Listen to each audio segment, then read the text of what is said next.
Supreme court ने पश्चिम बंगाल सरकार को निर्देश दिया है कि वे अपने कर्मचारियों को 2009 से 2019 तक का बकाया महंगाई भत्ता जारी करें।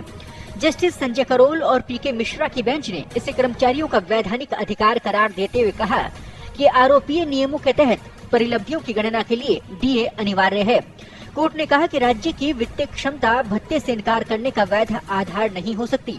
कोर्ट ने बकाया भुगतान की प्रक्रिया और किस्तों को निर्धारित करने के लिए पूर्व जस्टिस इंदु मल्होत्रा की अध्यक्षता में एक विशेष समिति का गठन किया। सुप्रीम कोर्ट के आदेश के मुताबिक राज्य सरकार को 6 मार्च 2026 तक का कुल बकाया का 25% हिस्सा अनिवार्य रूप से देना होगा। ये फैसला राज्य सरकार की उन अपीलों पर आया है जो कलकत्ता हाईकोर्ट के कर्मचारियों के पक्ष वाले आदेश के खिलाफ दायर की गई थी। सुप्रीम कोर्ट ने इस मामले की सुनवाई के दौरान अनुच्छेद 309 की शक्तियों और आरओपीए से जुड़े नियमों से 13 महत्वपूर्ण सवालों पर विचार किया। बेंच ने माना कि महंगाई भत्ता कोई स्थिर वस्तु नहीं बल्कि गतिशील है, जिसमें बदलाव की गुंजाइश नियमों में मौजूद है। कोर्ट ने राज्य सरकार द्वारा डीए नियमों में किए गए बदलावों को मनमाना और सनकी करार दिया। कोर्ट ने कहा कि नियमों में बदलाव से कर्मचारियों के मन में एक वैध अपेक्षा पैदा होती है, जिसका राज्य सरकार ने बिना किसी ठोस सिद्धांत के उल्लंघन किया।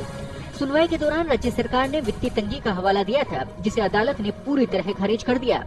बेंच ने कड़ा रुख अपनाते हुए कहा कि एक बार जब किसी को कोई अधिकार प्रदान कर दिया जाता है तो वित्तीय नीति उसके रास्ते में बाधा नहीं बन सकती।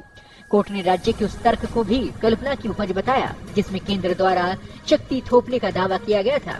हालांकि कोर्ट ने स्पष्ट किया कि साल में 2 बार डीए नहीं दिया जा सकता और इसे मौलिक अधिकार मानने के सवाल को भविष्य के लिए सुरक्षित रखा है। सुप्रीम कोर्ट के इस फैसले से पश्चिम बंगाल के 20 लाख से ज्यादा कर्मचारियों को सीधे राहत मिली है।